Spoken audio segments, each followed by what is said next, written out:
You need this more than I do, friend. On January 14th, 1973, the world stopped to watch one man.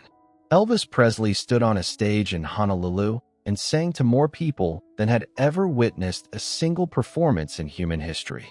Over 1 billion souls across 40 countries watched via satellite as the king delivered what many would call the greatest concert of his career. When the lights went down that night, Elvis Aaron Presley had touched the peak of human achievement. He was 4,200 miles from home, exhausted, victorious, and he was about to meet a stranger who would remind him what it all meant. There's a moment after every great triumph when the noise fades and you're left alone with yourself. For most men, that's when doubt creeps in. The questions, was it enough? Did it matter?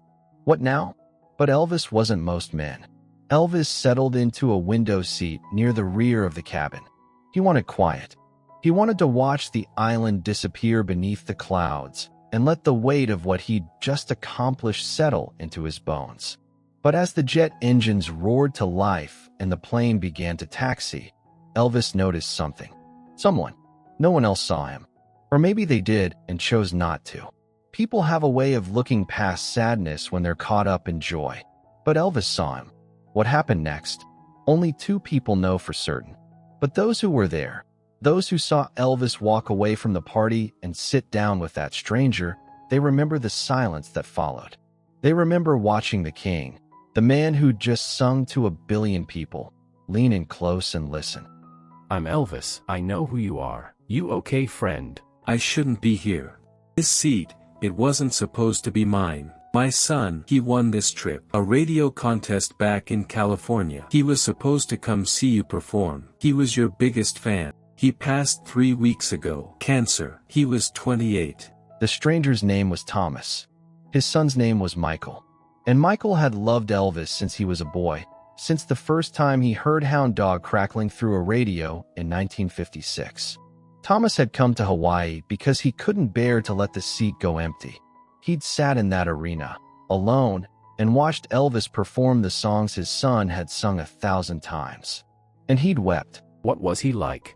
Kind. He was the kindest boy. Never had a bad word for anyone, even at the end. Elvis didn't offer empty comfort. He didn't tell Thomas it would be okay, or that time heals all wounds. Instead, he did something simpler.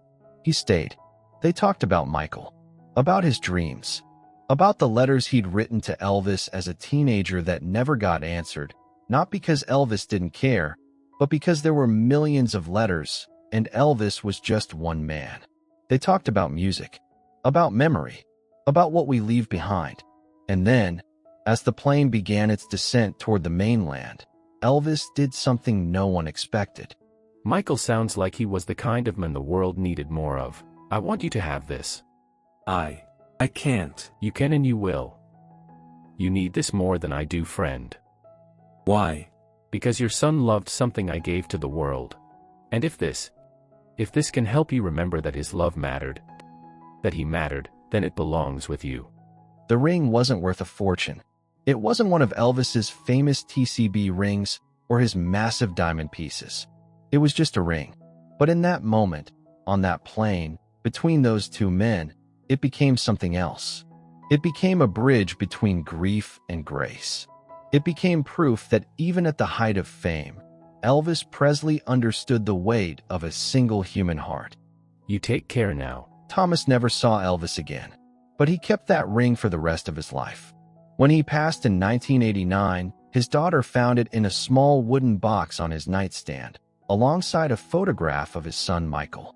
Tucked beneath the ring was a note, written in Thomas's careful handwriting, from the king. For my king, love never dies. The world knew Elvis Presley as the king of rock and roll. But on a plane ride home from Hawaii in 1973, one grieving father knew him as something far more valuable, a good man. Values are like fingerprints. Nobody's are the same, but you leave them all over everything you do.